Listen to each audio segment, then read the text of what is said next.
Hindi ko hiniling na pakisamahan mo ko. Una sa lahat, huwag kang basta mambibintang ha.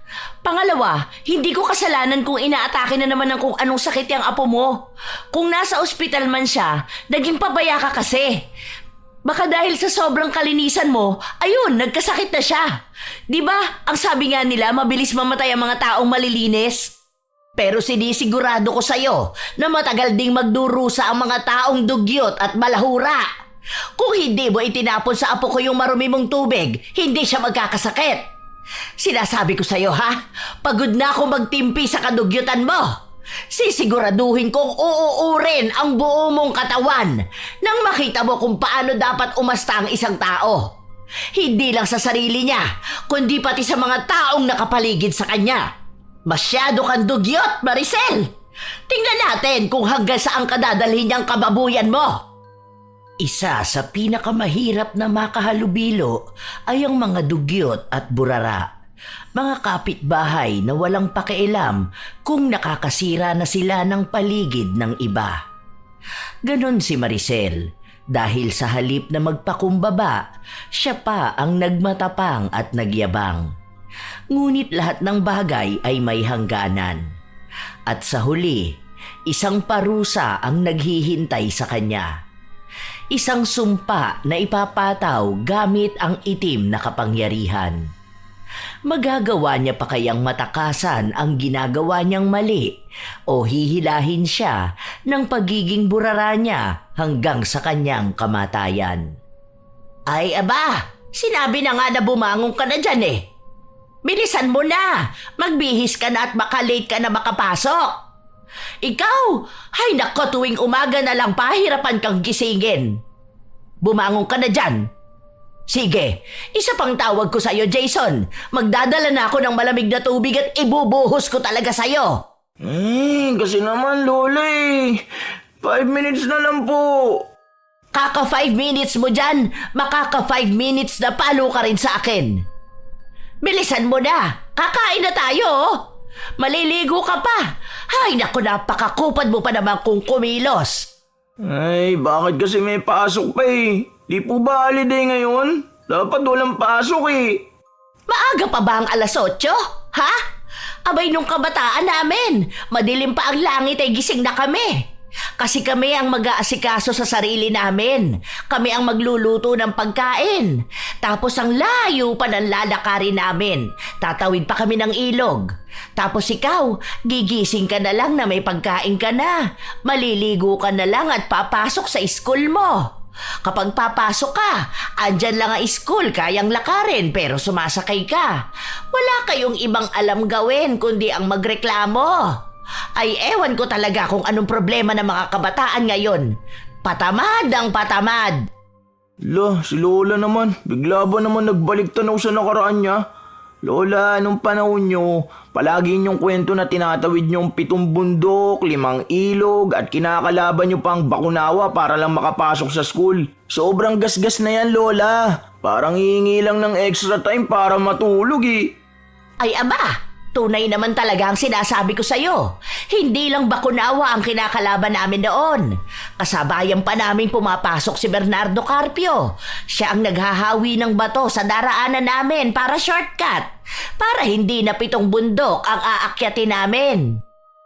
Si Lola talaga oh. Kakaiba talaga ang mga matatanda. Daming paniniwala at kung ano yung ginagawa. Mukha naman pong gawa-gawa niyo lang yung mga ganyan eh. Oo. Kaya bilisan mo na dyan dahil baka tamaan ka na sa akin. Mamaya ka na maligo, kumain na muna tayo. Baka wala naman pasok la. Malay niyo po magsuspend si Mayor. Hindi naman umuulan. Tingnan mo nga at ang ganda ng sikat ng araw oh. Kaya tigilan mo yung katamaran mo. Hindi maganda yung ganyan ha. Kailangan mo mag-aral ng mabuti para kapag may trabaho ka na, pwede na kitang palayasin sa bahay ko. Halika na, kumain na tayo. Natawa na lang si Jason sa kanyang lola. 3 silang nakatira sa iisang bahay. Si Concha, ang apo niyang si Jason at ang bunso niyang anak na nagtatrabaho sa isang pribadong kumpanya. Ang ina ni Jason, may iba ng pamilya kaya si Concha na lang ang kumupkop sa kanyang apo. Minsan naman ay nagpapadala ng sustento ang ina nito kaya hindi nila problema ang pera. Ayaw naman ding umalis ni Jason at sumama sa kanyang ina dahil lola niya ang nagpalaki sa kanya. Mas gusto niya itong kasama kaysa sa tunay niyang ina. Kapag may pasok sa trabaho ang bunsong anak ni Concha at nasa paaralan din ang kanyang apo, siya lang ang naiiwan mag-isa sa bahay.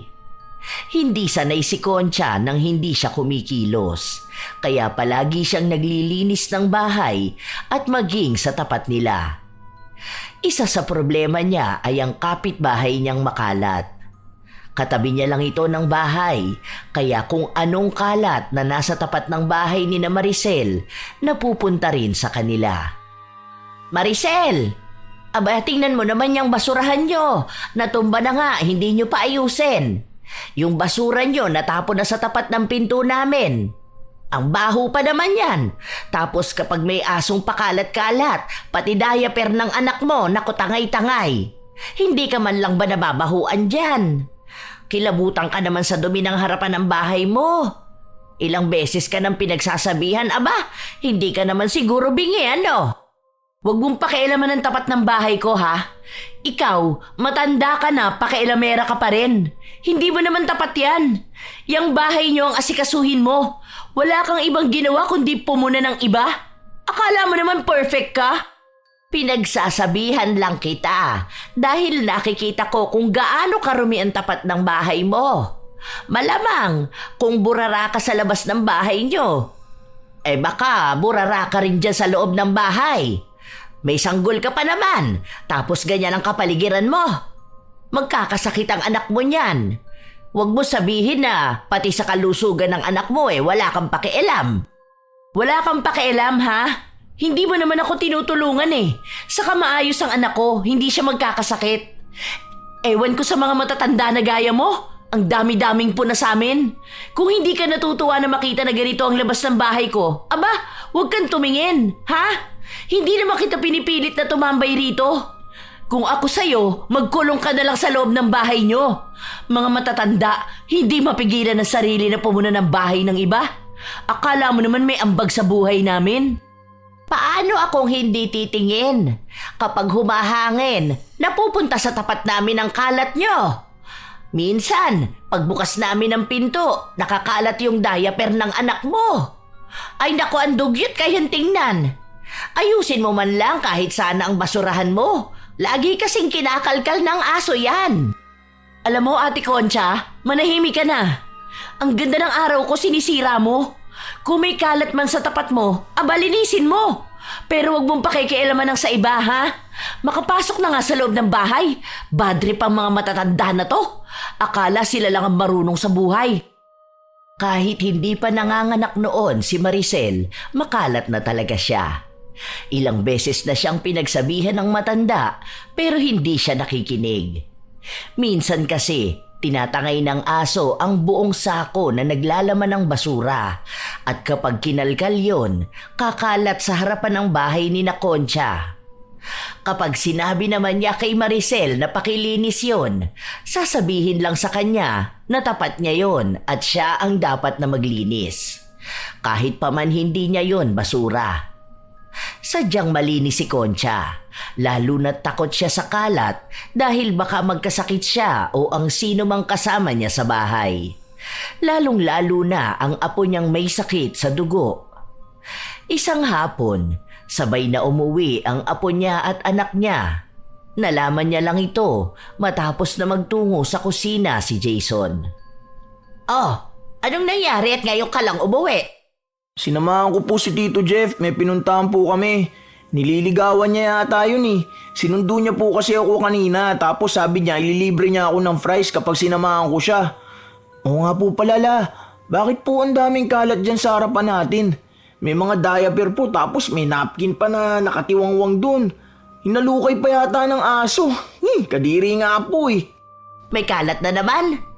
Ay, ano ba naman si Maricel? Malamang hindi na naman nila inayos ang pagtatapon nila ng basura. Alam na nga nila na may mga asong kumakalkal Ayan, nasa tapat na naman natin. Kalilinis ko lang kanina. Ako na lang po maglinis. Ay, hindi. Magbihis ka na doon, kakain na tayo. Ako nang bahala doon mamaya. Hindi ka pwede sa ganon. Alam mo ang bilis mo magkasakit kapag may marumi.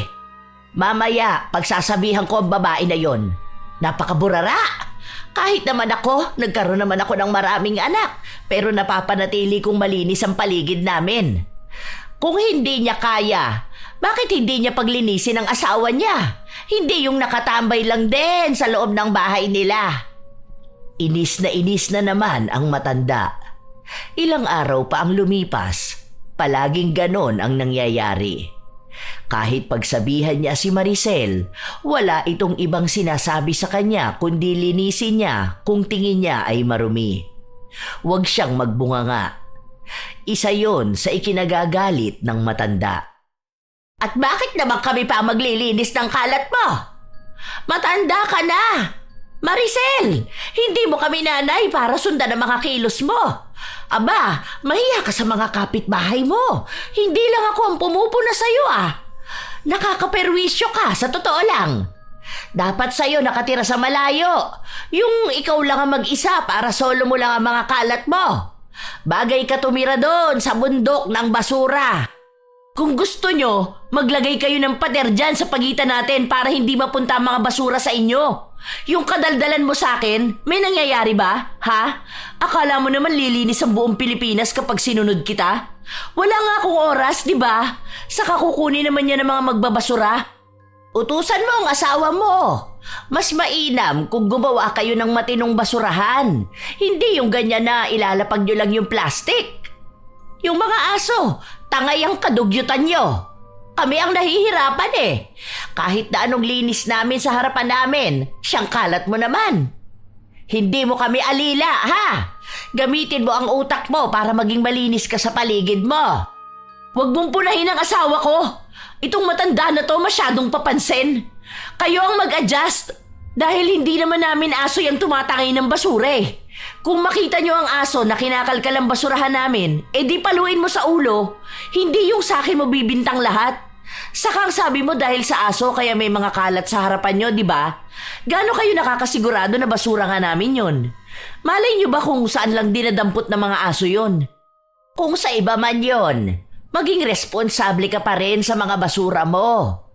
Tingnan mo, nasa gilid na naman namin yung basurahan nyo. Kulang na lang iharang nyo yan sa pinto namin. Sa tuwing bubuksan namin ang pinto, unang bubungad sa amin yung kalat nyo. Kahit nakaunting hiya lang naman. Hindi yung sagad yung kakapalan mo. Bulag ka ba at hindi mo nakikita na may motor na nakapark? Kung ihaharang namin dito ang basura, saan namin ilalagay ang motor, ha? Mag-isip ka rin minsan, pwede ba? Hindi yung mga mali ko ang hahanapin mo. Panay ka sabi na magkaroon ng konsiderasyon sa iba, samantalang ikaw tong walang konsiderasyon sa kapwa mo. Aba, hindi ko nakasalanan yan. Bumili kayo ng motor tapos hindi nyo naman pala alam kung saan ipapark. Huwag nyong ilagay ang basurahan ninyo rito sa amin. Pwesto namin ito Tapat namin to.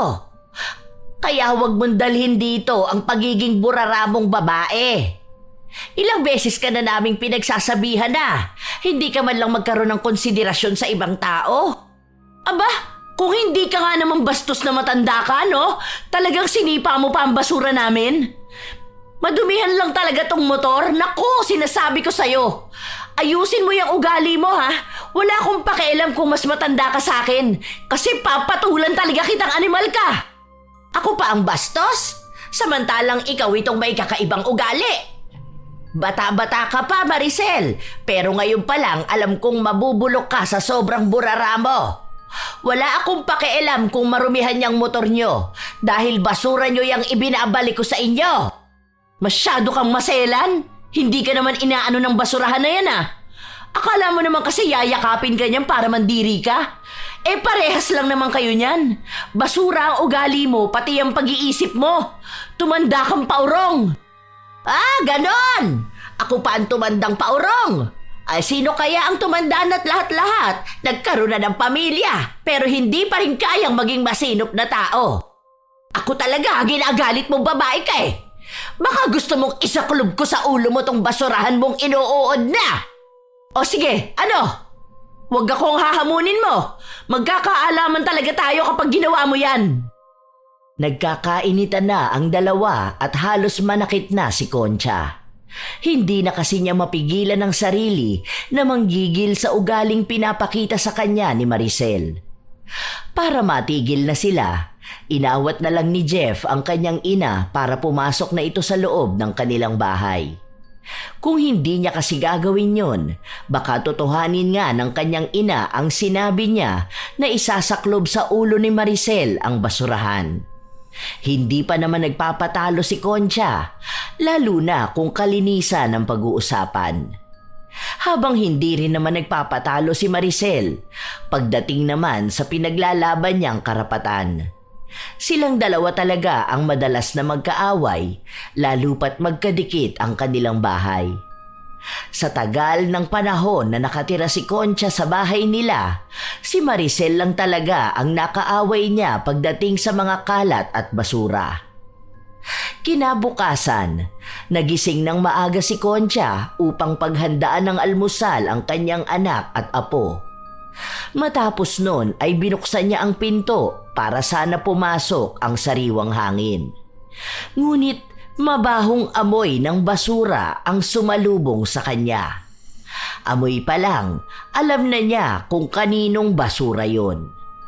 Ay, heto na naman ang mga diaper na nagkalat. Diyos mio, ang kalat ng burarang babae. Ang tigas ng ulo mo, ha? Teka nga, napapagod na ako maglinis ng mga kalat mo. Ibabalik ko lahat yan sa tapat nyo. Tutale, kalat mo naman yan. Tama lang talaga na mapunta ulit yan sa inyo. Ang kukulit nyo, ha? Winalis ng matanda ang mga kalat pabalik sa tunay na pinanggalingan nito. Sinadya niya talaga na ipalibot ito sa motor para makita kaagad ni Maricel. Ginagamit kasi yon ng kanyang asawa, lalo na kapag lalabas ito o may pupuntahan lang sa kanto. At tama nga si Concha. Nang nasa loob siya ng bahay, dinig niyang galit ang asawa ni Maricel at kung sino-sino na lang ang pinagmumura nito. Walang pangalan, pero para kay Concha, nakakasakit ng damdamin yon, lalo na sa mga taong nakakarinig, dahil alam niyang lahat sila ay pinagbibintangan na gumawa nun. Lola, wag mo na lang pong patulan. Hayaan mo na lang sila. Ang aga pa po, mapapaaway na naman kayo niyan. Wala pa naman dito si Tito Jeff, naaawat sa inyo. Baka po kasi kayo pa mapahamak eh. Mamaya magkasakit pa po kayo. Baka atakihin pa kayo bigla. Ay hindi! Mukha bang natatakot ako sa mga taong ganyan? Batugan na lalaki at isang burarang babae? Nako, hindi ako pinalaki ng mga magulang ko para manahimik sa mga ganyang problema. Isa pa, ako ang mas matanda sa kanila, kaya wag nila ako sinusubukan, ama! Kahit na anong pigil ni Jason sa kanyang lola na wag nang patulan ang kanilang kapitbahay, pinuntahan pa rin ito ni Concha. Napansin niya na may isa rin palang kapitbahay na nakikipagtalo sa kanila at sinasabi na wala silang karapatan na mambintang ng iba, lalo na at sila lang naman ang may makalat na tapat. Ang mga basura nila kung saan-saan na napupunta. Kaya tama lang naman na ibalik sa kanila ang kalat nila. Oh, di ba? Yun naman talaga ang sasabihin ng mga kapitbahay natin dahil totoo yun. O tingnan mo, may mga kalat ka bang nakikita sa tapat ng bahay namin? Wala naman, di ba? Maayos lahat, malinis. Hindi ka man lang ba nahihiya na yung tapat lang ng bahay mo ang nanggigitata sa kalat at basura? Ha? Hindi niyo ba naiintindihan na may sanggol ako? Kapapanganak ko lang, di ba? Ano ba sa tingin niyo? Maaasikaso ko lahat yan? Hintayin niyo kapag lumaki na ang anak ko, malilinisan ko rin yan ng maayos. Ang akala niyo kasi yan lang ang problema ko eh. Hindi niyo kasi muna intindihin kung anong sitwasyon meron ako. Hindi yung mapanghusga kayong lahat. Pare-parehas lang kayo eh. Pinagtutulungan niyo ako. 5 buwan na ang nakalipas simula nung nanganak ka, Maricel. Imposible na hindi mo mahaharap yan. Anong ginagawa niyang batugan mong asawa, ha? Kung pwede naman atang siya ang maghawak ng anak nyo at saka mo linisin ang tapat nyo. Hindi yung hahayaan yung mapunta sa mga bahay-bahay ang kalat nyo. Tapos kami ang mauobliga na maglinis. Ay aba, ibabalik talaga sa inyo ang kinalat nyo. Alam ko talaga na ikaw ang may kagagawa nito. Ikaw lang naman ang walang hiya. Mag-ingat ka sa pananalita mong babae ka. Aba, sino kaya sa atin ang walang hiya? Alam na mga kapitbahay natin kung sino yon at ikaw yon. Kayo ng asawa mo. Simula pa nang lumipat kayo rito, wala na kayong ibang dala sa amin kundi perwisyo at sakit sa ulo. Hindi pa uurin yung bibig mo sa sobrang kadaldalan at pakialamera mo. Walang ibang lumalabas dyan sa bibig mo kundi kasiraan ng ibang tao, lalo na ako. Hindi ko alam kung ano bang nagawa kong kasalanan sa'yo at galit na galit ka sa akin. Hoy, ikaw ang dapat na uurin dahil sa kadugyutan at kaburaraan mo. Mukhang hindi ka na rin yata nagpapalit ng panty mo eh. Nakikita ko ang mga panty mo dyan, nangingitim na. Mandiri ka naman, oy! Kababaeng tao mo. Ano, ganyan ba ang ituturo mo sa anak mo? May mga sumang-ayon sa sinabi ni Concha. Naglabas din sila ng inis at hinaing nila ukol sa pagiging makalat ni Maricel. Pagod na raw sila maglinis at magwalis ng harapan nila na tuwing umaga na lang ay may mga kalat. Minsan daw, may isang plastik ng basura na nasa harapan nila mismo pero hindi naman nila yun basura. At dahil nasa tapat nila ito, wala silang ibang pagpipilian kundi ang linisin na lang. Hindi na lang sila nagsasalita dahil alam nilang hindi nagpapatalo si Maricel at sa huli, sila lang din ang magmumukhang may kasalanan. Mga sinungaling talaga kayo, ano?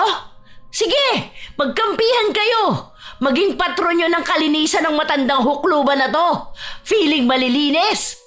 Hindi kami feeling malilinis dahil malilinis talaga kami, ano? Baka akala mo hindi namin napapansin na sa amin mo itinatapon ang mga basura nyo. Kapag naman may kukolekta na ng basura, ayaw nyong ipagalawang inyo dahil hindi pa puno. 5 piso lang ang ibabayad nyo sa kukuha niyang sako nyo eh. Ipit na ipit pa kayo. Baka gusto mong ipabarangay kita dahil sa pagbibintang mo sa akin ng ganyan. Wala kang patunay. Walang ebidensya na ginagawa ko yan. Sinisiraan mo lang ako, tapos ito naman mga uto-utong kapitbahay natin. Ano, tatango lang sa'yo? Sino naman ang nagsabi sa'yo na wala kaming ebidensya, ha? Ayan may CCTV sa tapat ng bahay ni na Charlie. Baka gusto mong makita ang pagmumukha mo kung paano mo ilapag ang basura mo sa tapat namin. Sino ba naman kasing hindi magtataka sa basura niya? May diaper sa loob. Sino ba rito ang may bata pang anak, ha? Sa halip kasi na baguhin mo ang pagiging makalat at burara mo, mas lalong lumalala ang kasamaan ng ugali mo. Malamang pwedeng edited lang yun. Ano ba naman ang kapangyarihan ng AI ngayon, di ba? Kaya wag niyo ako matakot-takot ng ganyan. May tito ako na abogado. Baka lahat pa kayo makasuhan. Ay wow! Kami pa ang tinakot mo dyan sa tiyuhin mong abogado. Saan ba graduate yan, ha? Sa Talipapa Institute? Nako! Sa tagal ng buhay ko sa mundo, ilang tao na ba ang narinig kong ipinagmamalaki ang kung sinong Poncio Pilato nilang kaanak na abogado? Abogado! Isa ka pa! Huwag ka magbura dyan! Wala ka naman ding napapatunayan dito, aba! Ano? Matapang ka lang naman dahil batik ang tambay ka dyan sa kanto. Sa halip na tulungan mo ang asawa mo na maglinis ng tapat nyo, ikaw pa ang nagkakalat. Kalalaking tao na malaki ang katawan, walang kaamor-amor sa kalinisan. Ayaw marumihan ng motor pero ayos lang maging burara sa kapaligiran.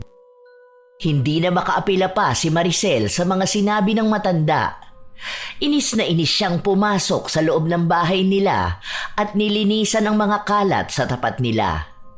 Hindi pa tapos ang alitan nila na yon dahil ayaw na ayaw ni Maricel na pinapagalitan siya sa harapan ng ibang tao. Gusto niyang gumanti kay Concha pero hindi niya alam kung paano. Simula rin nang mangyari ang sagutan nilang yun. Sa tuwing may kalat sa tapat nila at hindi yun galing sa kanila, ibinabalik nila sa tapat ng bahay ni na Maricel. Kahit na ang daming reklamo ni Maricel, hindi siya makapagsalita dahil alam niyang aatakihin na naman siya ng mga kapitbahay nila.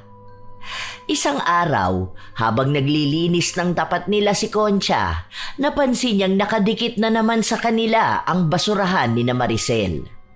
Itinaas niya yon para ilipat at doon niya nakita na ang daming uod na nakadikit sa ilalim ng sako. Halos masuka-suka ang matanda sa nakita niya. Umalingasaw na rin kasi ang amoy ng tila bulok na hasang. Ay, Diyos ko po, bakit maganito ang kapitbahay ko na ito? Sana hindi na lang lumipat dito.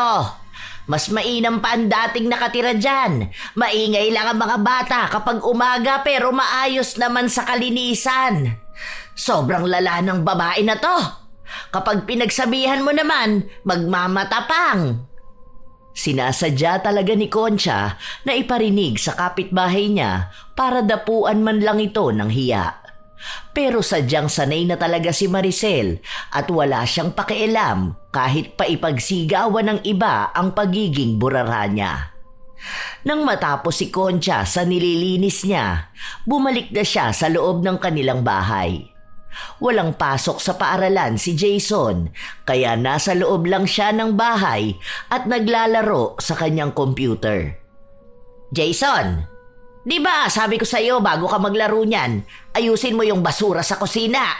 Yung mga tangkay ng dahon ng malunggay na hinimay natin kanina. Ayan ka na naman eh, hindi ka na naman nakikinig sa akin. Mas inuuna mo pa yung paglalaro mo. Ay, sorry po la. Nakaligtaan ko lang. Sabi ko, magpapasok lang muna ako ng tubig sa kwarto ko. Sige po, ayusin ko na. Lilinisin ko naman po talaga yun kanina eh. Basta ha, sinasabi ko sa'yo na ayoko sa makalat. Kailangan, kapag may nakita kang basura, itapon mo na kaagad. Dahil yung paunti-unti at pa isa-isang basura, kapag naipon yun, magiging dahilan pa para makasama sa kalusugan mo. Opo Lola, alam ko naman po talaga na allergic kayo sa kalat at dumi. Kaya nga po, palagi kayo nag-aaway ni Ate Maricel, di ba? Ay oo, talaga. Aawayin ko talaga ang mga taong makakalat at burara. Lalo ka na, ikaw bawal ka sa makalat. Alam mo naman na kapag nagkasakit ka, grabe. Iniiwas lang din kita. Alam mo naman na ang daming sakit na nakukuha sa marurumi. Lalo na ganyan sa ginagawa ni Maricel. Ilang buwan pa lang ang anak niya ha? Naku, ewan ko na lang talaga kapag yung anak niya dinapuan ng mga mikrobyo galing dyan sa mga basura niya. Nakita ko nga po yung loob ng bahay nila kasi pauwi na ako tapos nakabukas yung pinto nila. Ang dami mga bote ng alak. Tapos yung sa sigarilyo ng asawa niya. Ang baho din po ng asawa nun eh. Laging amoy alak. Ay, isa pa yan sa kinaiinisan ko talaga. Buntis pa lang yan nun, pinagsasabihan ko na siya na patigilin niya muna ang asawa niya sa paninigarilyo. Kaso ayaw makinig. Ewan ko ba, siguro yung mga magulang niya noon, stress na stress sa kanya. Kasi kung ako ang nanay niyan, palagi ko yung sasampalin Sa kabastusan niya, dudugo talaga ang uso niya. Ang kalat nga po ng bahay nila. Naisip ko nga na kung ikaw ang nandun ako, baka nagbunga nga ka po talaga ng walang tigil. Diyan pa nga lang sa mga kalat nila sa labas ng bahay nila, grabe ka na po magbunga nga eh. Paano pa kaya kung nakikita mo talaga yung loob ng bahay nila? Kaya nga sinabi ko sa kanya na sobrang burara niya. Kasi nakita ko yung panty niya. Sobrang nanggigitata talaga at nangingitim yung gilid-gilid. Di ba? Diyan siya sa labas nila naglalaba. Tapos ang kulay ng tubig na lumalabas sa washing nila kulay itim na. Minsan pa pinagsabihan ko siya na huwag niyang isasabay ang damit ng anak niya dahil sensitive talaga ang balat ng mga bata. Pero wala siyang pakialam. Maglalagay lang yan ng isang sabon. Tapos lahat ng labahin nila sabayan na. Hindi na bumubula ang sabon sa sobrang dumi ng mga damit nila. Ako ang naaawa sa anak niya sa totoo lang. Yun nga raw po ang kwento sa akin ng nanay ng kaklase ko. Kilala niyo po yung si Vince? Di ba po mama nun yung dating nagbabantay ng anak ni Ate Maricel? Sobrang kawawa raw po yung bata. Kasi kapag si Ate Maricel ang nag-aalaga sa anak niya, hindi raw nililinisan yung lagayan ng gatas ng baby. Kahit daw panis na yung gatas sa loob, itatapon lang tapos timpla na ulit ng bago. Awang-awa nga raw po talaga siya dahil sobrang kadugyutan. Madalas daw po na naglulukuan siya ng bata. Tapos ayun, siya pang sinisi kaya tinanggal siya sa trabaho. Nako, sinasabi ko na nga ba eh. Kaya ganun yung bata, palaging may sakit at ang payat. Dapat alam yun ni Maricel, uunahin niya ang kapakanan ng anak niya. Mas mahal pa ata nila yung motor nila na palaging malinis kaysa sa anak nila. Anong klaseng mga magulang naman yun? Ilang beses na pinagsabihan ni Concha si Maricel tungkol sa kung paano niya dapat alagaan ang anak niya, lalo na at sobrang payat ng bata. Pero sinabihan lang siyang pati buhay nila ay pinakikialaman niya. Wala talagang ibang gustong pakinggan si Maricel. Isang araw, nasa labas ang maglola. May upuan sa harapan ng bahay nila. Hapon yun at doon sila nakapwestong dalawa, nanonood sa cellphone si Concha habang naglalaro naman ang kanyang apo. Napapansin nila na naglalaba si Maricel at ang kulay itim na tubig na galing sa washing machine ay itinapon niya sa lokasyon kung nasaan ang maglola. Ano yun? Basa naman dito la. Nabasahin pa ako. May sugat pa naman ako. Ang hapdi! Ay, halika nga rito. Naku, baka ma-impeksyon ka. Ano ba naman yan? Bakit dito mo binuhos yung marumi mong tubig? Alam mo naman na nandito kami, di ba? Kung hindi ka rin naman talaga bastos Kasalanan ko ba na nabasa kayo dyan? Bakit kasi kayo tatambay dyan, ha? Huwag mo sabihin na pati ang paglalaba ko bawal na rin. Grabe ka naman na dyan. May sinabi ba akong bawal? Ang ipinupunto ko rito, bakit sa pwesto pa namin binuhos mo yan? Hindi ka naman siguro bulag para hindi mo makita na nakaupo kami sa tapat ng bahay namin, di ba?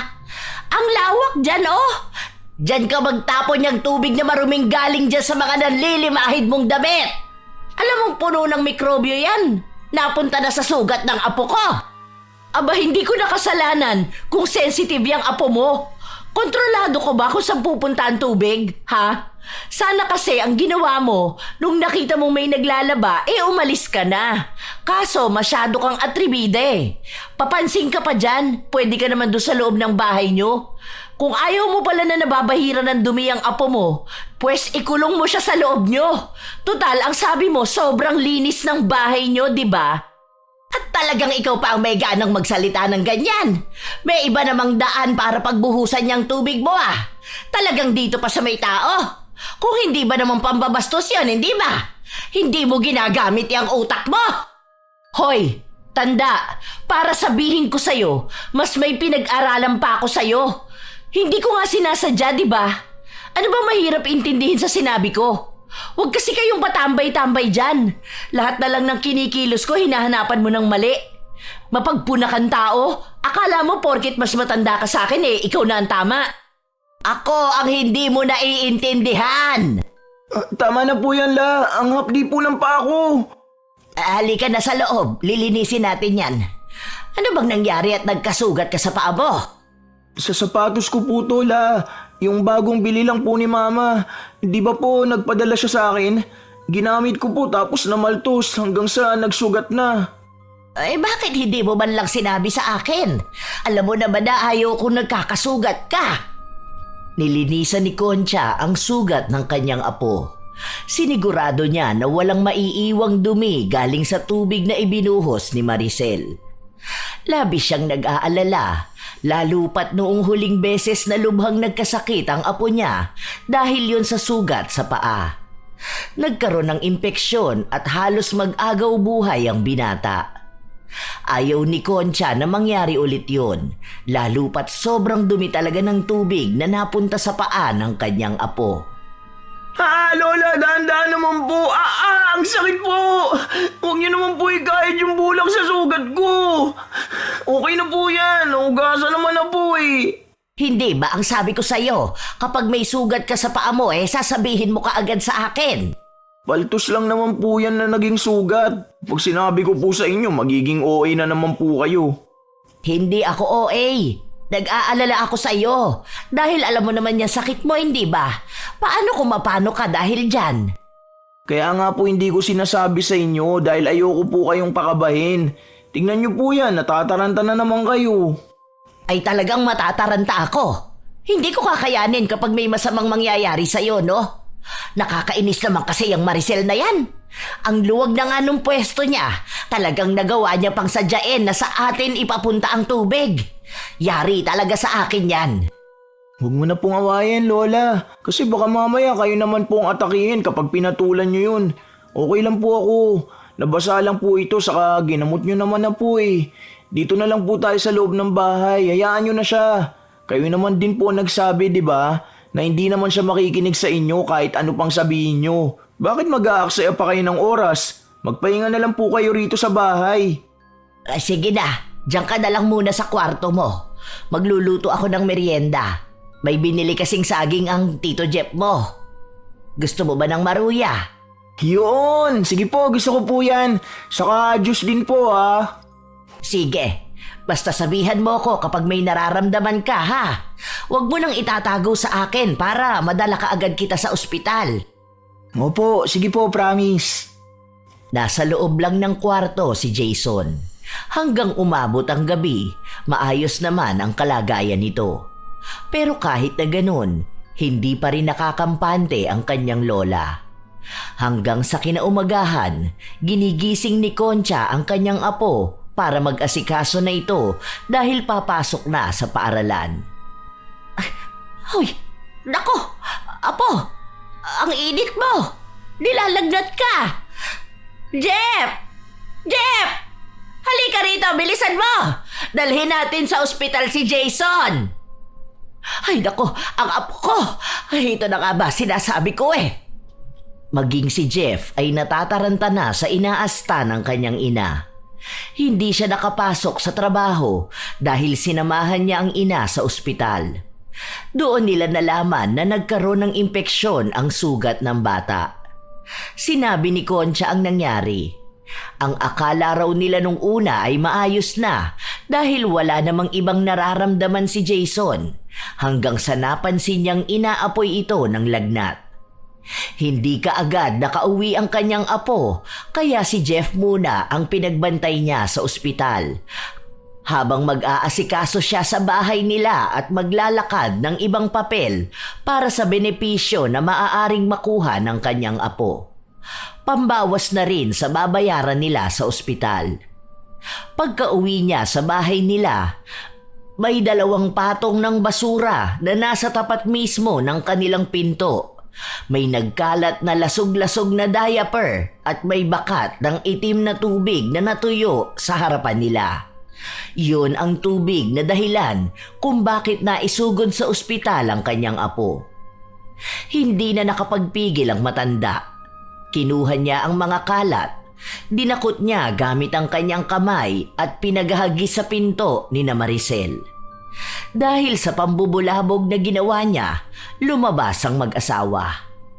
Hoy! Nababaliw ka na bang matanda ka? Bakit ka ba nagkakalat? Ano bang pinagwawala mo dyan, ha? Ako pa ngayon ang nagkakalat. Isang araw lang kaming wala sa bahay.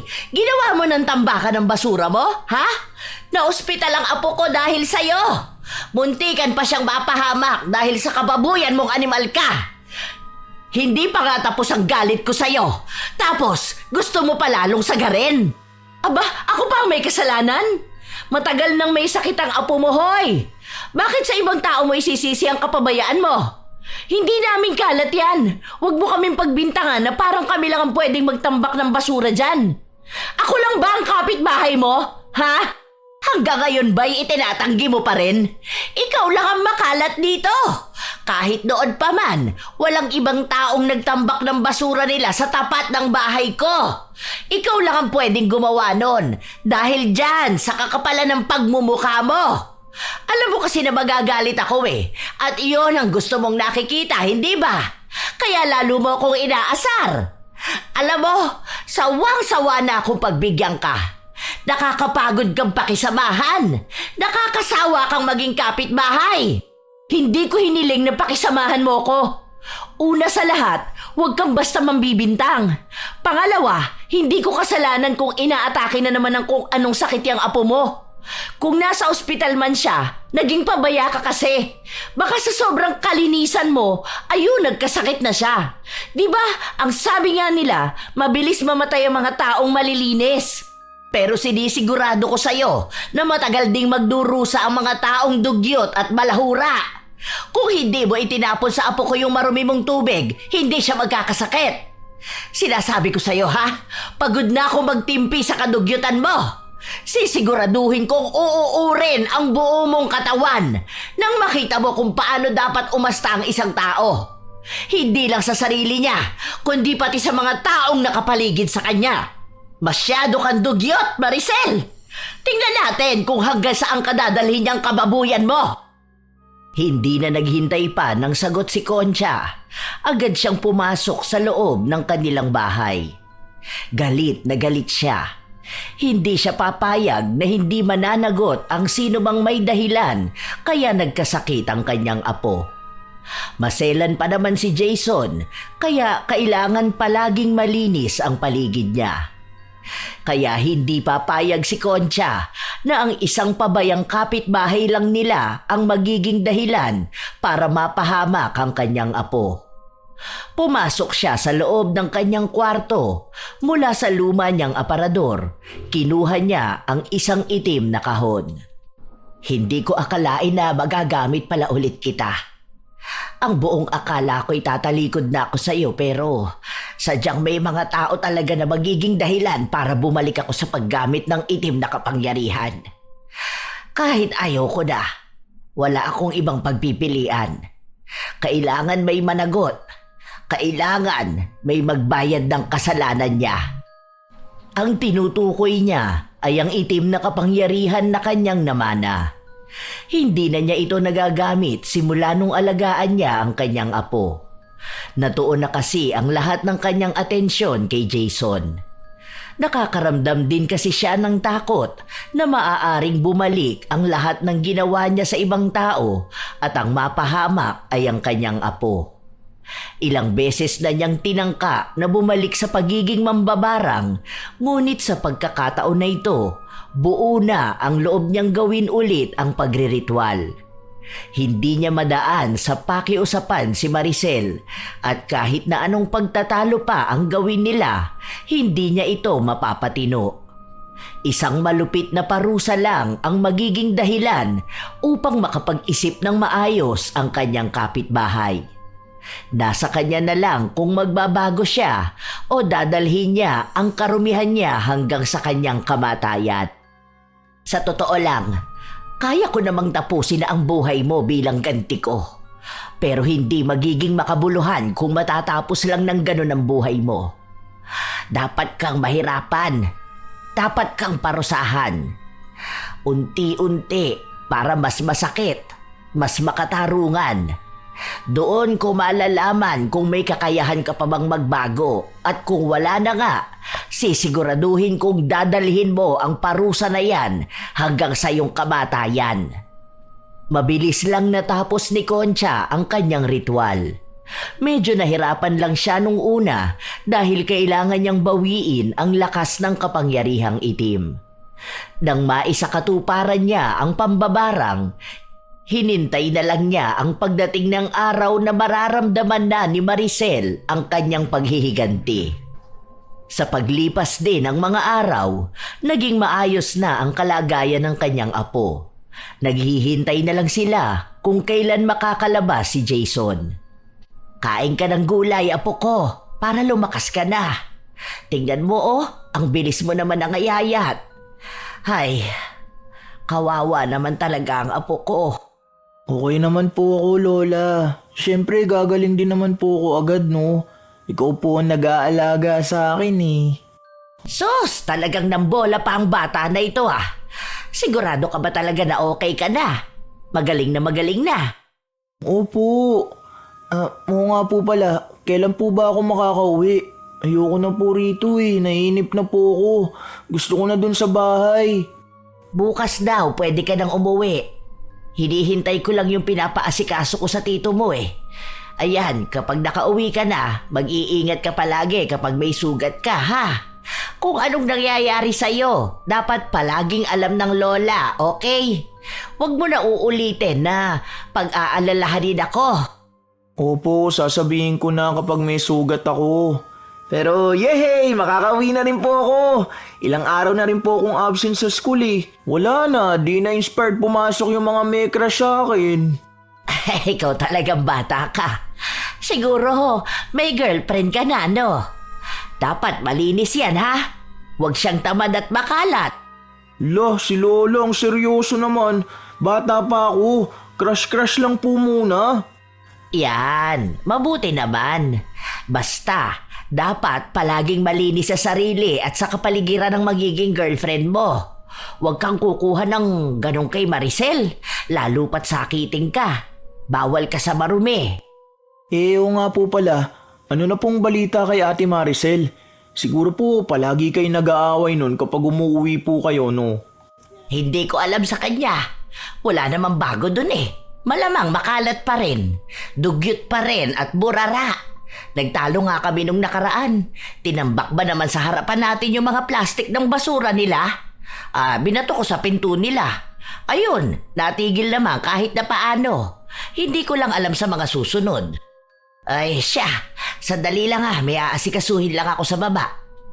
Pagkababa ni Concha, nasa lubong niya ang asawa ni Maricel. Hindi na siya nagtanong pa dahil hindi naman sila nag-uusap. Hanggang sa nakita ng matanda ang isa nilang kapitbahay na bitbit ang anak ni na Maricel. Nilapitan yon ni Concha. Silang dalawa ang nag-usap at sinabi sa kanya nito na isinugod daw sa ospital si Maricel. May kung ano raw kasing lumalabas sa kanyang ari. Maliliit na uod ba? Ay, panigurado dahil sa underwear niya yon. Diba, ang dugyot niya naman talaga. Nakatabi yung pinaghubaran niya sa basurahan nila eh. Tapos nakatiwangwang lang yon. Malamang lalangawin yun. Tapos kapag nilaban niya, bara-bara lang din. Hindi man lang binabanlian. O kaya plantsahin. Babahayan talaga ng uod yun. Kundi ba naman kasi siya dugyot na babae? Kawawa naman niyang anak niya. Tingnan mo ang payat pero ang laki ng tiyan. Hindi man lang ba niya pinupurga ang bata? Ay Diyos ko, anong klaseng magulang ba siya?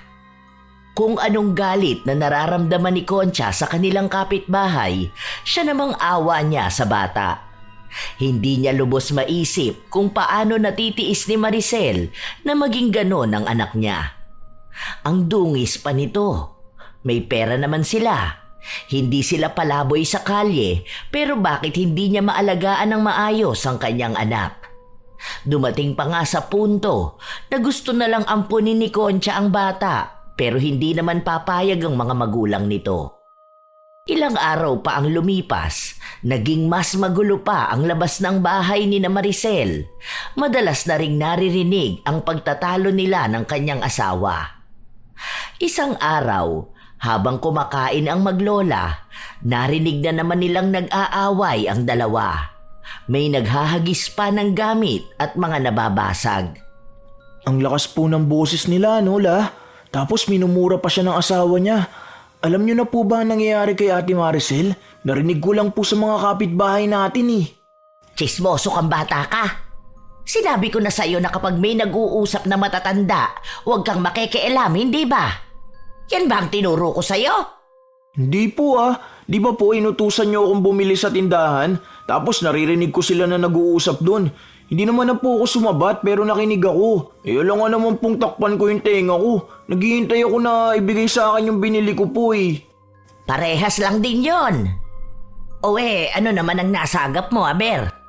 May mga uod daw po sa katawan si Ate Maricel. May sugat daw siya sa paa niya tapos may mga maliliit na uod daw po yun. Tapos sa ibang bahagi pa ng katawan niya. Yun lang po ang narinig ko. Sabi pa nga na deserve niya naman daw yun kasi po sino ba namang hindi magkakaroon ng uod sa katawan kung sobrang dugyot naman. Kaso Naaawa naman daw po sila sa bata kasi nalalagyan din kapag bitbit ng nanay. Ayaw naman daw pong alagaan ng tatay. Kung sana natuto lang siyang maglinis ng sarili niya at ng paligid niya, hindi naman siya uuurin. Yun na nga, nakakaawa naman talaga ang bata. Dahil paano kung pasukan ng tenga niya, di ba? Naaalala ko na naman tuloy nung nakita kong malaki ang tiyan niya tapos hindi pinupurga ng nanay. Tapos po ang naririnig ko pang balita, hihiwalayan na po ng asawa yata niya si Ate Maricel. Ewan ko po narinig ko lang. Kasi ang sabi, may ibang babae raw po yung asawa niya. Tapos po, nandidiri po sa kanya dahil dun po sa mga uod. Ay, huwag kang panay chismis ang inaatupag.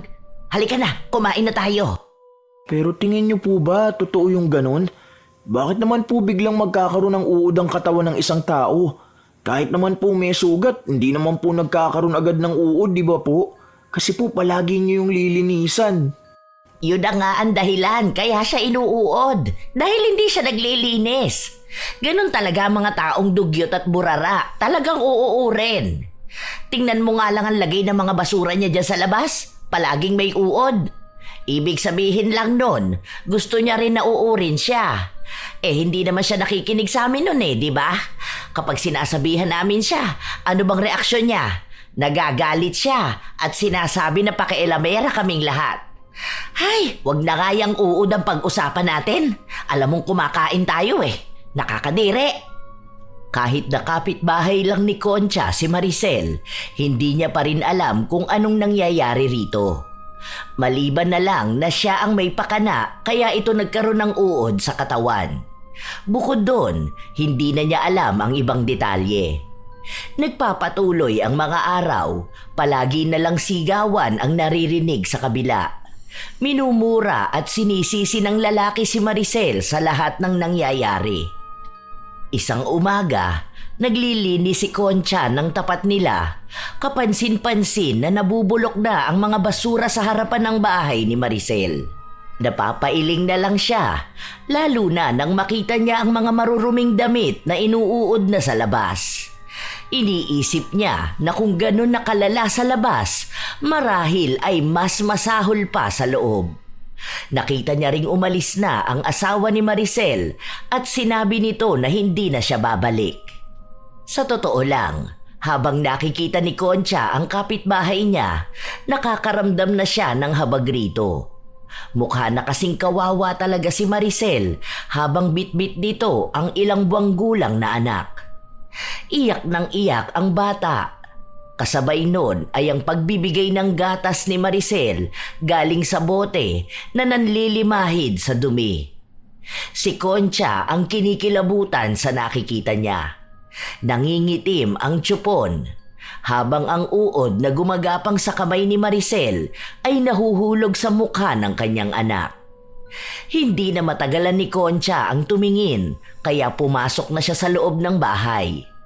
Kinabukasan, walang paramdam si Maricel. Walang nadagdag sa mga kalat sa labas. Ibig sabihin, nakatambak yon sa loob ng bahay niya. Nakatayo lang sa labas si Concha habang ang iba nilang kapitbahay ay nagsisimula na rin ang bulong-bulungan tungkol kay Maricel.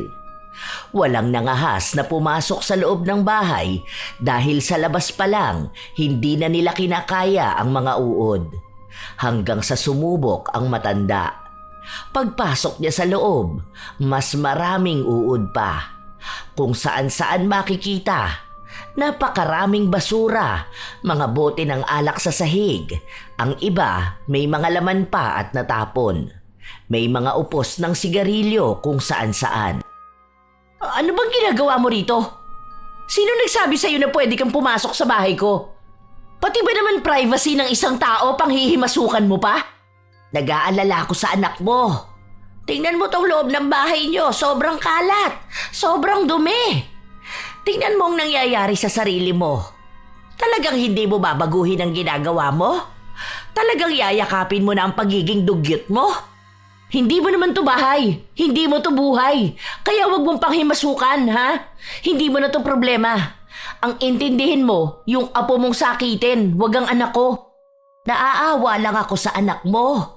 At dapat maawa ka rin sa kanya.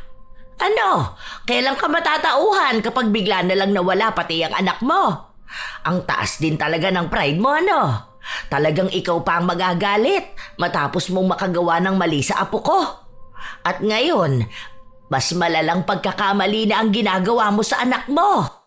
Pwede bang lumabas ka na ng bahay ko? Kailan ka maglilinis, ha?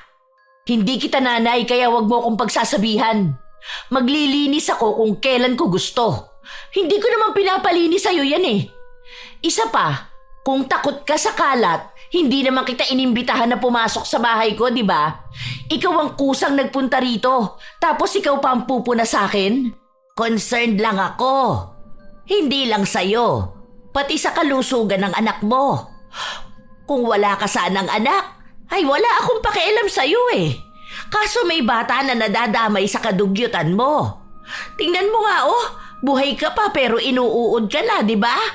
Ano, pati ba anak mo gusto mong maranasan yan? Maawa ka naman, Maricel. Hindi nakakamatay ang kalinisan, ha? Mas magaan sa pakiramdam kapag kumikilos ka sa malinis na kapaligiran kaysa sa mga tambak na basura. Gagawin ko kung ano gusto ko. Lumayas ka na nga rito. Kunwari ka pang concern sa anak ko. Alam ko naman na gusto mo lang ako makitang nahihirapan para may pag-usapan kayo dyan sa labas. Para pagtawanan mo ako, di ba? Umalis ka na! Napailing na lang si Concha dahil sa ugaling pinapakita sa kanya ni Maricel. Para bang sanay na rin naman si Maricel na may mga uod na gumagapang sa kanyang katawan. Kaya hindi na siya nangangamba. Ilang araw pa ang lumipas. Tila ba nabulok na si Maricel sa loob ng kanilang bahay. May mga kumakausap na sa kanya pero wala siyang pakialam. Hindi na rin nila alam kung paano pa nakakakain si Maricel dahil hindi na siya lumalabas ng bahay nila.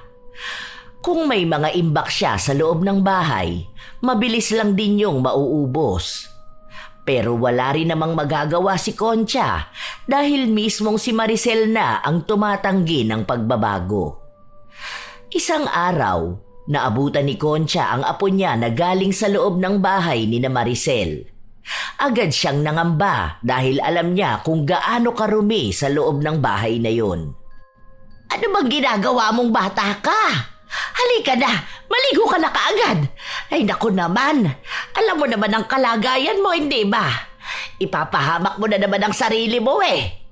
Ay naku, aatakihin ako sa ginagawa mo. Ilang beses na nating pinag-usapan na huwag kang papasok sa bahay nila, di ba? Bakit ba ang tigas ng ulo mo? Gusto mo na naman bang maospitala? Kalma ka lang po, Lola. Wala naman pong mangyayari sa akin eh. Binigyan ko lang ng natira kong baon si Ate Maricel. Tapos po, tinulungan ko siyang hugutin yung mahabang bulati sa bibig ng anak niya. Kawawa po yung anak niya, la.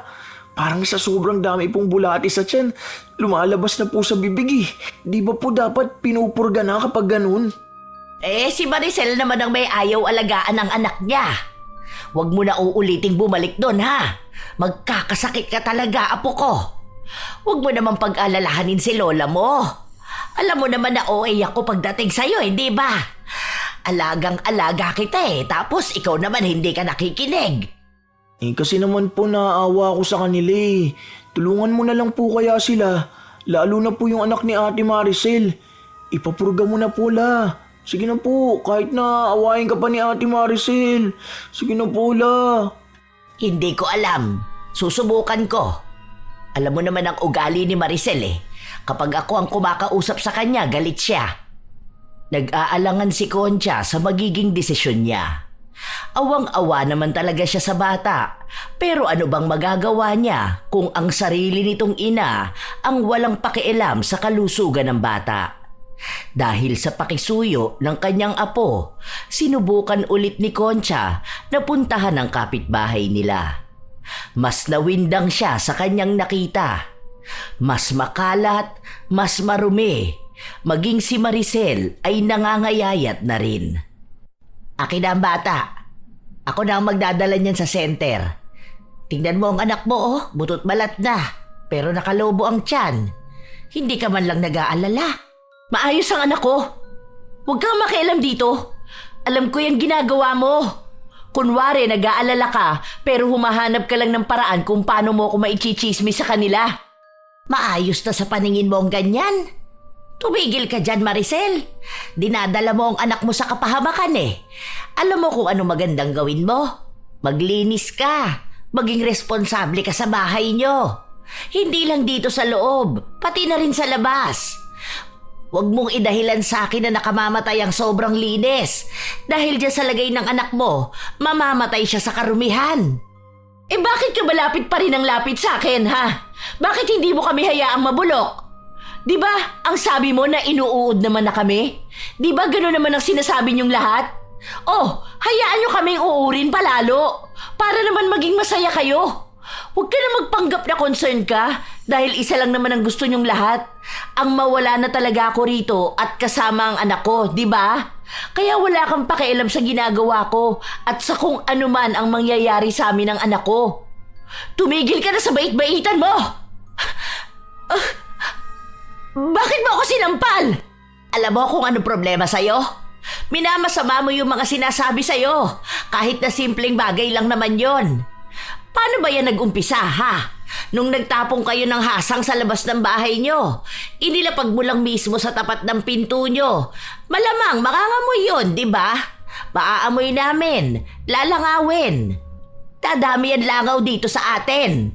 Nung pinagsabihan ka namin, sa halip na magbago ka, pinalala mo palalo. Naging papansin ka.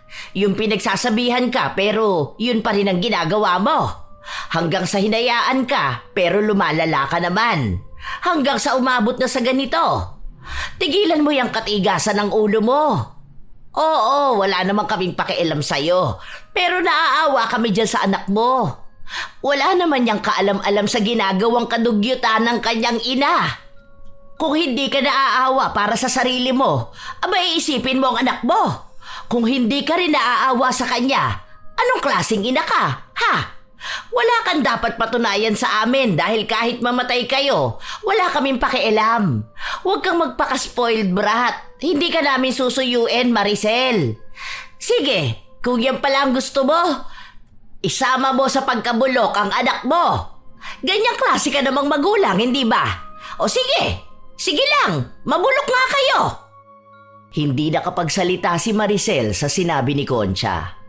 Nakahawak lang siya sa kanyang pisngi habang ramdam niya pa rin ang malakas na sampal sa kanya ng matanda.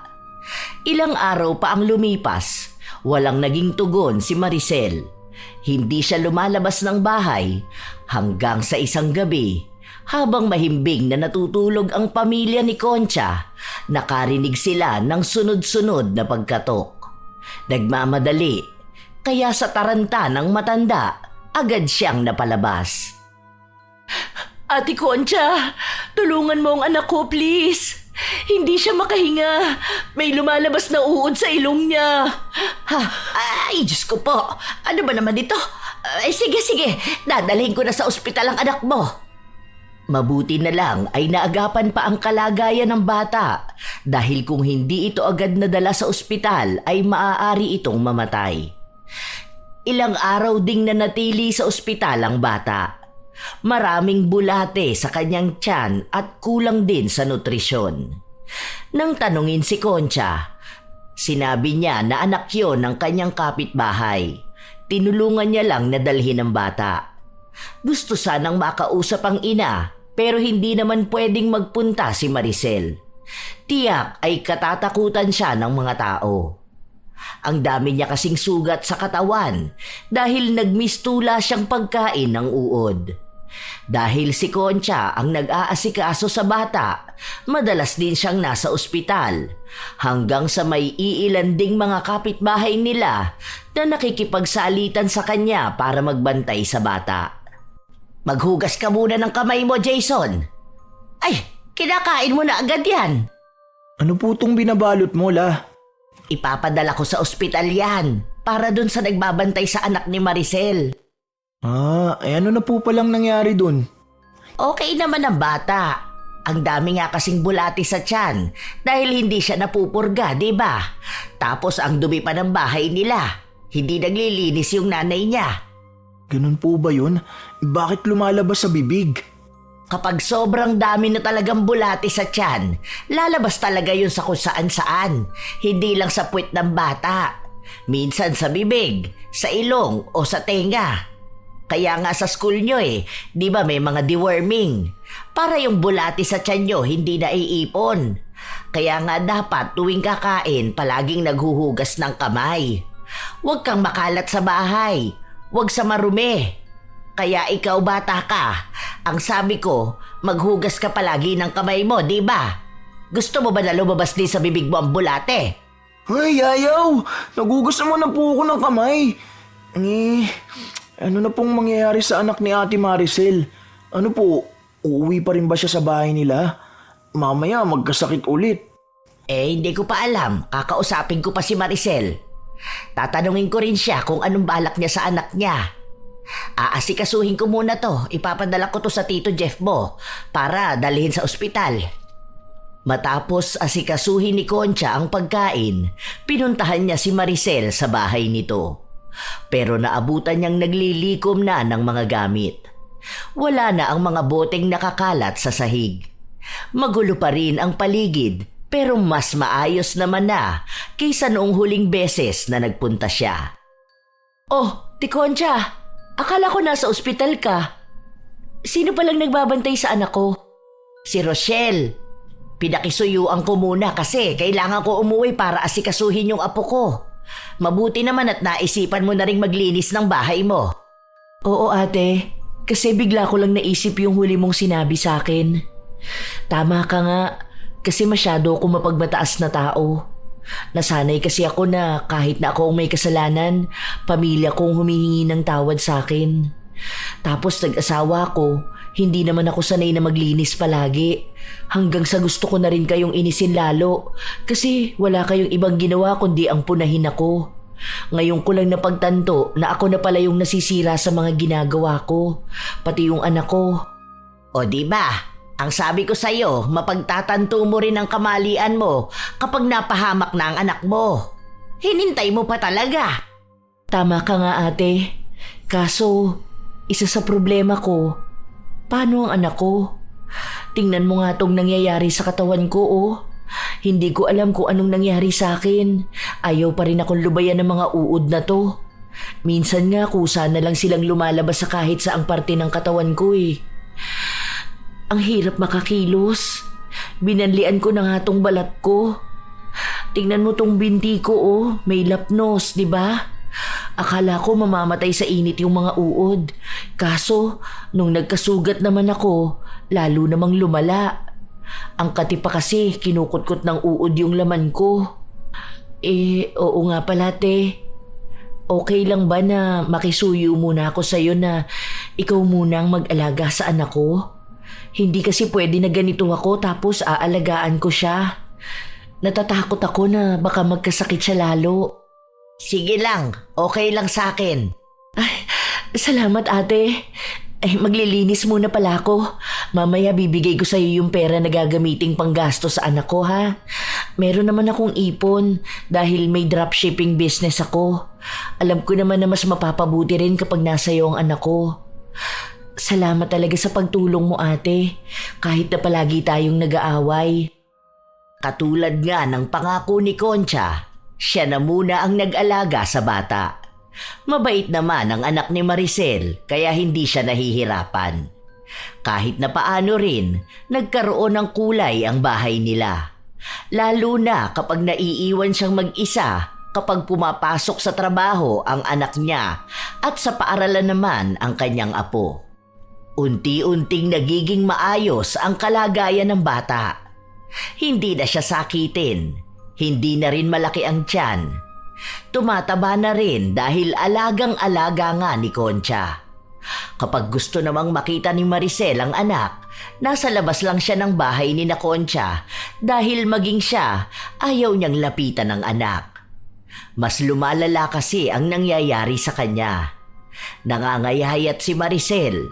Mas marami na ang sugat sa kanyang katawan. Pati sa mukha niya, may mga uod na ring unti-unting umuuka ng balat at laman niya. Ilang buwan pa ang lumipas Napansin ni Concha na malaki na ang ipinagbago ng kanyang kapitbahay. Malinis na ang labas ng bahay nila. Maayos na rin ang pagkakasalansan ng basurahan. Ang galing po la. Hindi na po mabaho sa harapan ni na Ate Maricel. Naalala ko pa dati, tuwing dadaan ako dun, kailangan ko pa talagang magtakip ng ilong eh. Yun na nga, nakapag-usap nga kaming dalawa. Sabi ko sa kanya kaya naman pala niyang magbago. Bakit hindi pa noon? Bakit naghintay pa siya na may mangyari? Pero siguro tama na rin na may nangyari.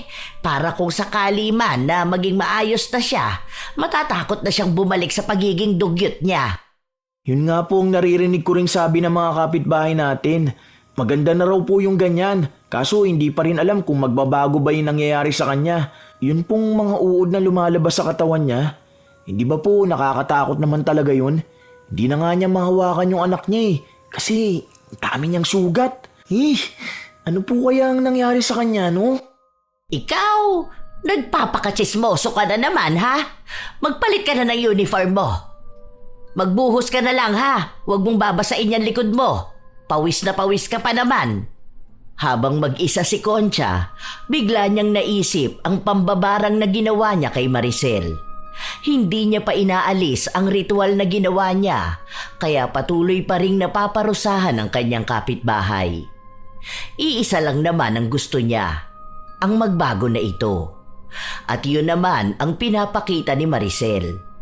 Ilang beses na rin itong humingi ng tawad sa kanya at nangako na magiging mas mabuting ina para sa kanyang anak sa oras na gumaling na siya. Pero tila nawawala ng pag-asa si Maricel na gagaling pa siya. Lalo pat isang misteryo ang naging sakit niya. Gustong magbigay ni Concha ng isa pang pagkakataon kay Maricel, kaya naisip niya na oras na para magpatawad. Gumawa siya ng ritual para maalis na ang barang na ginawa niya. Nahirapan siya noong una dahil masyadong malakas ang ginawa niyang ritual. Isa pa ay siya ang gumawa, siya rin ang bumabawi. Nang matapos siya sa pagriritual, agad siyang nanghina. Halos 1 linggo siyang nagkasakit at hindi makakilos. Habang si Maricel naman, unti-unti na ring gumagaling. Natigil ang paglabas ng mga uod sa katawan nito pero hindi pa rin naghihilom ang mga sugat.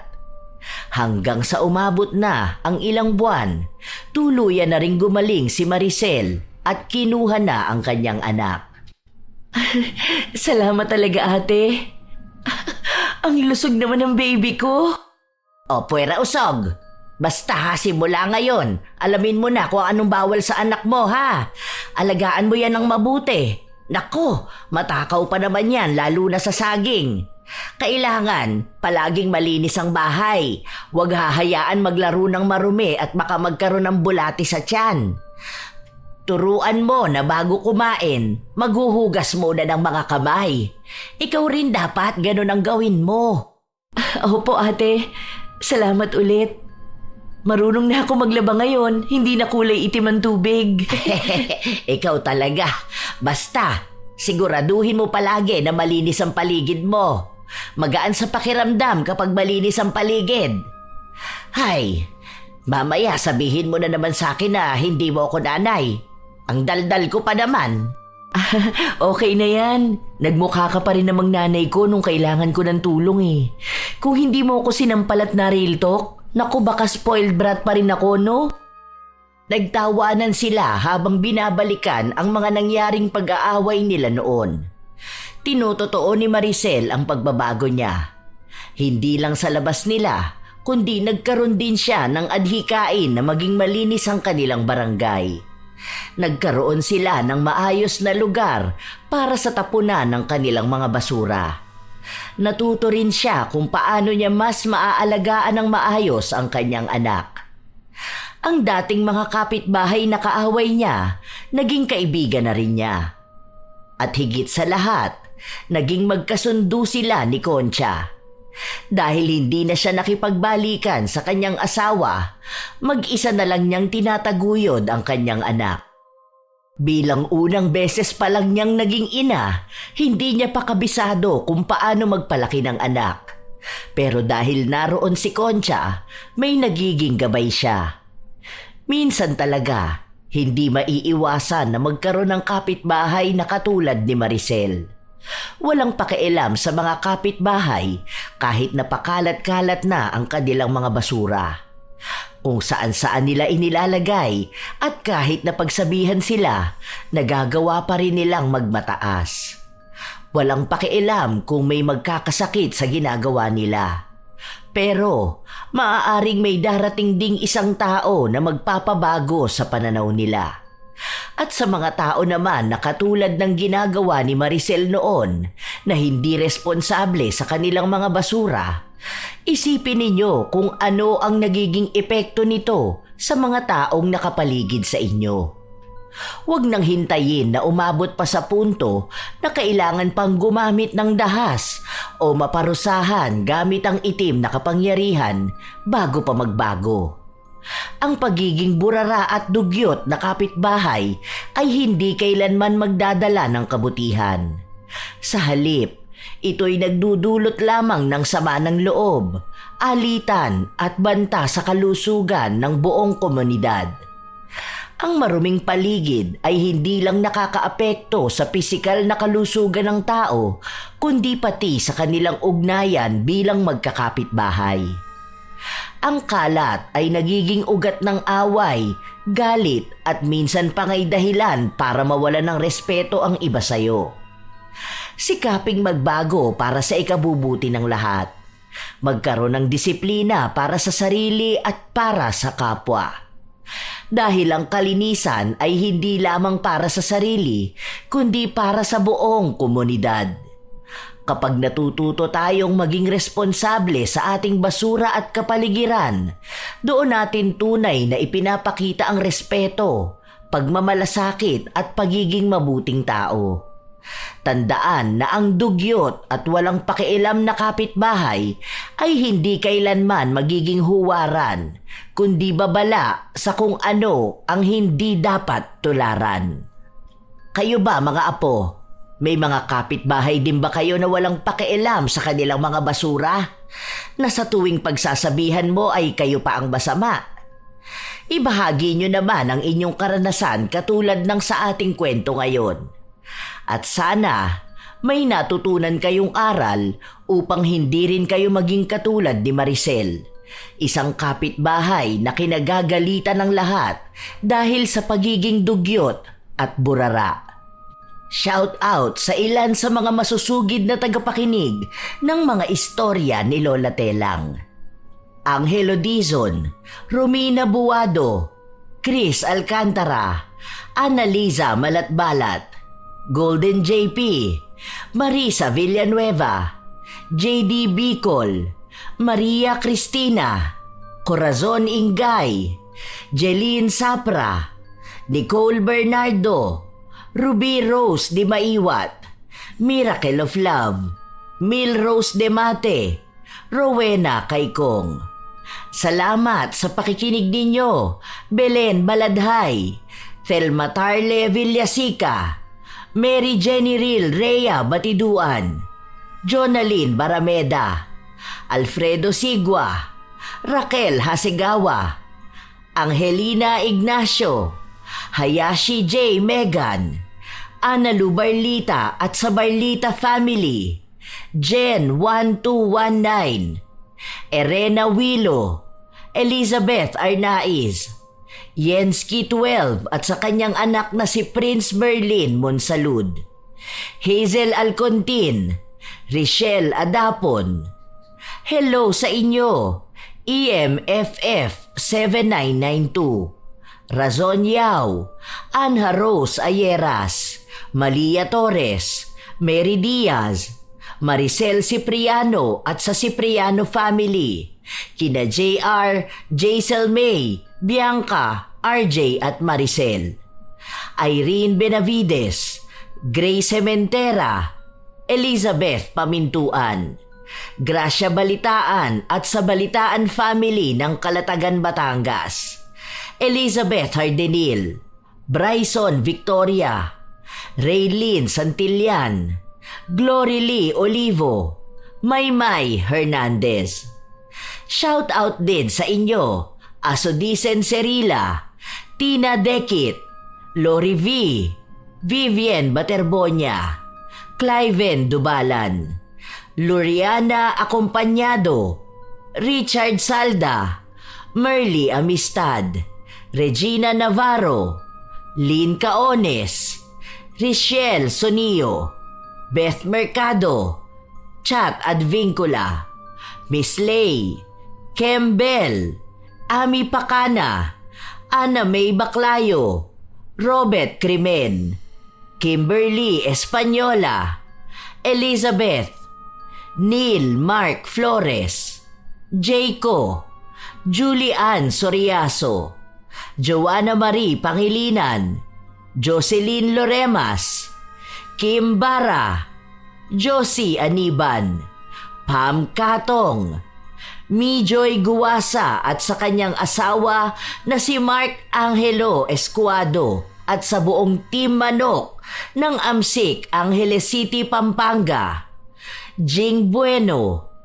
Shout out sa mga apo kong sina Sydney Crosswind, Supladang Pasaway, Lovely Rose Roa at Princess Rain Roa Alawami, Kimpoy Feliciano, Hazel Fiesta, Marida Lightworker, Gia Gigi, Francisco Neng at kay Jeremy Saranilio Francisco, Matt Sarol, Mel Santarita, Esteli Reyes at sa Reyes family ng Marikina City, AJ Chua, Vicky Yabut, Roy Lacandalo, Josefina Fuelias, Mike James Tapak, Will Maleses, Leonisa Cobo, Lurian Vitalicio, Jenny Suzuki, Elise Padilla, Lydia Lopez, Gemstone Claro, Lance MBB, Maria Lee Nakagawa, Lynn Hasegawa, Rosalina Bugayong, Ami Yong, Ami Bag, Ray Galedo at sa Galedo family ng Kabuyaw, Laguna. Shout out din sa lahat ng miyembro ng Mariqueño Anglers at advanced happy birthday sa kanilang gwapong presidente sa September 19. Ito ang inyong Lola Telang at maraming